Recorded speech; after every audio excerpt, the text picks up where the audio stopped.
खबरों की रफ्तार। नमस्कार दोस्तों, मैं हूं यशपाल शर्मा और खबरी लाल में आपका स्वागत है। हरियाणा लोकसभा चुनाव जो 10 सीटों का होना है वह मई के महीने में 12 मई का है, इसीलिए बहुत लंबा समय है। यही कारण है कि कांग्रेस और भाजपा टिकटों की घोषणा के मामले में अभी थोड़ा ढिलाई कर रही है। आने वाले समय में जल्द ही अगले सप्ताह में इन सभी टिकटों की घोषणा हो जाएगी।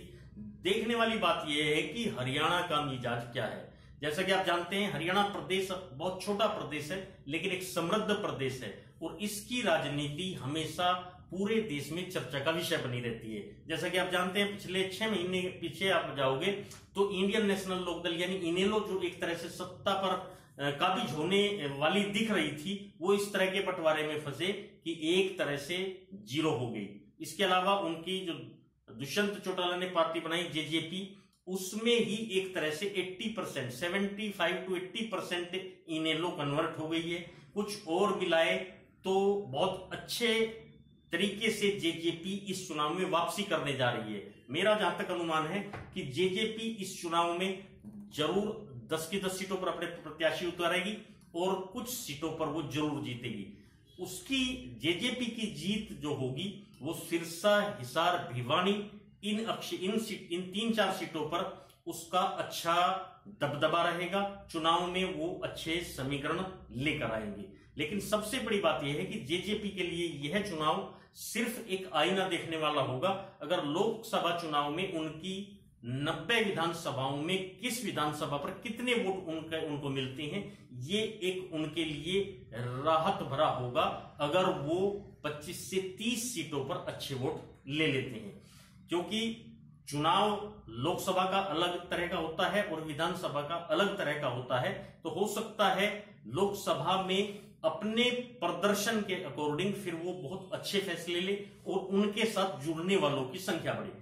ये अगर बात कांग्रेस की करें तो कांग्रेस भले ही हुड्डा जी के चेहरे को लेकर एक तरह से संगठित हुई है, जो वो फूट उनमें थी, जो टूट उनमें थी, उसको इकट्ठा हुए हैं और ज्यादातर जो बड़े नेता हैं वो अपनी अपनी लोकसभाओं में व्यस्त होने वाले हैं। कुमारी शैलजा का नाम अंबाला से सबसे आगे चल रहा है, इसी तरह अशोक तंवर का नाम सिरसा से आगे चल रहा है।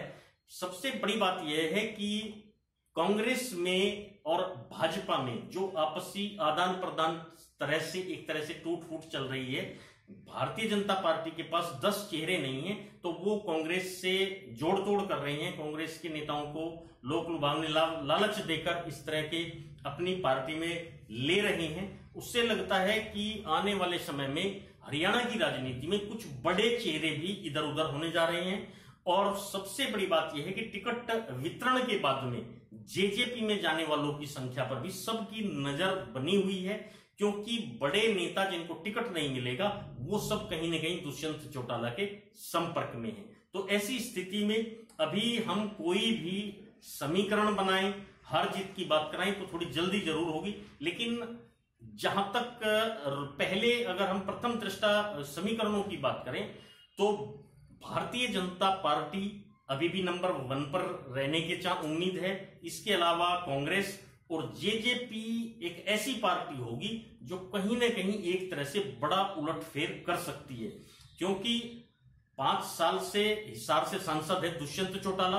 उनका जो कार्यकाल रहा है वो बहुत अच्छा रहा है, एवरेज नहीं बहुत अच्छा रहा है। मैं तो ये कहूंगा कि पूरे हरियाणा में उनका कार्यकाल सभी सांसदों के मुकाबले बहुत अव्वल रहा है। यही कारण है कि उनमें हरियाणा एक युवा नेता, लंबी सोच का नेता देखती है और उनका एक तरह से पार्टी का जो मामला है उसमें उनके पास कई सीटों पर हालांकि अच्छे प्रत्याशी हैं, लेकिन उनके पास एक सबसे ज्यादा स्पेस है कि भारतीय जनता पार्टी, कांग्रेस या अन्य जो तटस्थ नेता हैं में जेजेपी की शरण में जा सकते हैं।